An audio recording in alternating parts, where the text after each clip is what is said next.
LBS centre nursing and paramedical degree കോഴ്സുകളുടെ provisional rank list publish ചെയ്തിട്ടുണ്ട്.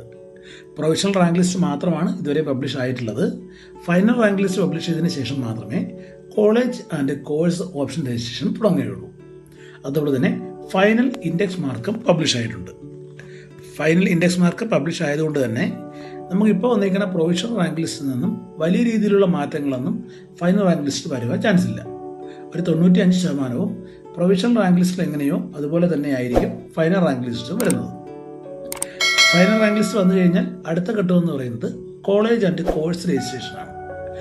Option registration ആരംഭിക്കുമ്പോൾ നമുക്ക് വേണ്ട കോളേജുകളും കോഴ്സുകളും ഒരുമിച്ച് തന്നെയാണ് കൊടുക്കേണ്ടത്. അതായത് ആദ്യം നഴ്സിംഗ് വേണ്ട ഒരു വിദ്യാർത്ഥിക്ക് ആദ്യം നഴ്സിംഗിൻ്റെ കോഴ്സ് സെലക്ട് ചെയ്യുക. അതിനുശേഷം നഴ്സിംഗിന് ഏതെല്ലാം കോളേജുകളാണോ വേണ്ടത് ആ കോളേജുകളെല്ലാം വച്ചതിന് ശേഷം മാത്രം അടുത്ത MLT ആണ് നോക്കുന്നതെങ്കിൽ MLT കൊടുക്കുക. അങ്ങനെ MLTയിൽ നമുക്ക് വേണ്ട ആദ്യ കോളേജുകൾ അതിൻ്റെ ഓർഡർ അനുസരിച്ച് കൊടുത്തതിന് ശേഷം അടുത്ത കോഴ്സ് ന്യൂറോ ആണെന്നുണ്ടെങ്കിൽ ന്യൂറോ, അങ്ങനെ എത്ര കോഴ്സുകളുണ്ടോ അത്രയും കോഴ്സുകളും എത്ര കോളേജുകൾ വേണമെങ്കിലും കൊടുക്കാൻ പറ്റും. ഇപ്പോൾ കോഴ്സുകൾക്കും കോളേജുകൾക്കും പരിധിയില്ല, 5 അല്ലെങ്കിൽ 10 പറ്റുള്ളൂ എന്നൊരു പരിധിയില്ല. എത്ര കോളേജുകളും കോഴ്സുകളും വേണമെങ്കിലും കൊടുക്കാൻ പറ്റും. പക്ഷെ ഇങ്ങനെ കൊടുക്കുമ്പോൾ നമ്മൾ ആദ്യം കൊടുത്തിരിക്കുന്ന കോളേജുകളും കോഴ്സുകളും ഏതാണോ അതിനായിരിക്കും ഫസ്റ്റ് പ്രയോറിറ്റി വരുന്നത്. കഴിഞ്ഞ വർഷം ഓപ്ഷൻ രജിസ്ട്രേഷൻ ആരംഭിച്ചപ്പോൾ നഴ്സിംഗ് ആയിരുന്നു ആദ്യം ആരംഭിച്ചത്. അത് കഴിഞ്ഞ് തുടർന്നുള്ള അലോട്ട്മെൻറ്റുകളിലാണ് ബാക്കി കോഴ്സുകളും കോളേജുകളും വന്നത്. ഓപ്ഷൻ രജിസ്ട്രേഷൻ സമയത്ത് വിദ്യാർത്ഥികൾ 2 രീതിയിലാണ് സാധാരണഗതിയിൽ ഓപ്ഷൻ കൊടുക്കാറുള്ളത്. ആദ്യത്തേതെന്ന് പറയുന്നത് ഗവൺമെൻറ് കോളേജിൽ പഠിക്കണമെന്ന് ആഗ്രഹിക്കുന്ന കുട്ടികളുണ്ട്. അവർക്ക് കോഴ്സ് ഒരു വിഷയമാകത്തില്ല. അവർക്ക് ഏത് കോഴ്സ് കിട്ടിയാലും കിട്ടുന്നത് ഗവൺമെൻറ് കോളേജിലായിരിക്കണം, അല്ലെങ്കിൽ ഫീസ് കുറച്ച് പഠിക്കണം എന്ന് ചിന്തിക്കുന്ന ആൾക്കാരുണ്ട്. രണ്ടാമത്തേത്, എനിക്ക് ഇന്ന കോഴ്സ് തന്നെ വേണം, അല്ലെങ്കിൽ എനിക്ക് നഴ്സിംഗ് തന്നെ വേണം, എനിക്ക് വേറെ ഒരു കോഴ്സും വേണ്ട, ഇത് സെൽഫിലായാലും ഗവൺമെൻറ്റിലായാലും നഴ്സിംഗ് കിട്ടിയില്ലെങ്കിൽ മാത്രം എനിക്ക് മറ്റൊരു കോഴ്സ് മതി എന്ന് ചിന്തിക്കുന്ന രീതിയിലുള്ള ആൾക്കാരും ഉണ്ടാവും. അപ്പോൾ ആദ്യം പറഞ്ഞ രീതിയിൽ, അതായത് ഗവൺമെൻറ് കോളേജാണ് ആദ്യം നോക്കുന്നത്, കോഴ്സ് വിഷയമല്ല എന്ന രീതിയിൽ നോക്കുന്ന ഒരാൾ ആദ്യം അവർക്ക് ഫസ്റ്റ് പ്രയോറിറ്റി കൊടുക്കുന്നത് ഏത് കോഴ്സാണോ ആ കോഴ്സ് വെച്ച് ആ കോഴ്സിലെ ഗവൺമെൻറ് കോളേജുകൾ ഓർഡർ അനുസരിച്ച് ഓപ്ഷൻ എടുക്കുക.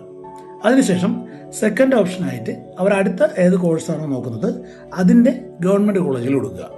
അങ്ങനെ ഓരോ കോഴ്സുകളുടെയും ഗവൺമെൻറ് കോളേജുകൾ കൊടുത്തതിന് ശേഷം മാത്രം പിന്നെ സെൽഫ് ഫിനാൻസിങ് കോളേജുകൾ കൊടുക്കുക. അപ്പോൾ ആദ്യം നഴ്സിംഗ് നോക്കുന്ന വിദ്യാർത്ഥി നഴ്സിംഗിൻ്റെ ഗവൺമെൻറ് കോളേജ് കൊടുത്തു. അത് കഴിഞ്ഞ് BSLP ആണ് നോക്കുന്നതെങ്കിൽ BSLPയുടെ ഗവൺമെൻറ് കൊടുത്തു. MLT ആണെങ്കിൽ MLTയുടെ ഗവൺമെൻറ് കൊടുത്തു.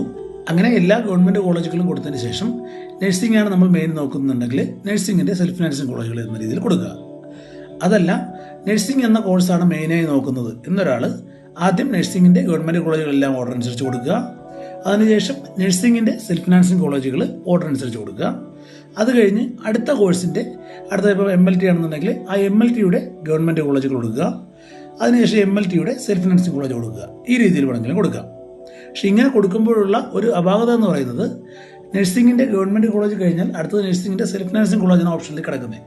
അപ്പോൾ നഴ്സിംഗിൻ്റെ സെൽഫ് ഫിനാൻസിങ് കോളേജും അവിടെ ഉള്ളതുകൊണ്ട് തന്നെ പിന്നെ കൊടുക്കാൻ പോകുന്ന ബാക്കി കോഴ്സുകളുടെ ഗവൺമെൻറ് കോളേജുകൾ കിട്ടാൻ ചാൻസ് വളരെ കുറവായിരിക്കും. അപ്പോൾ അതുകൂടി ആലോചിച്ചിട്ട് വേണം ഓപ്ഷൻസ് നൽകുവാൻ. ഈ ഒരു വീഡിയോ നിങ്ങൾക്ക് ഉപകാരപ്പെട്ടെന്ന് കരുതുന്നു. മറ്റൊരു വീഡിയോയുമായി നമുക്ക് വീണ്ടും കാണാം.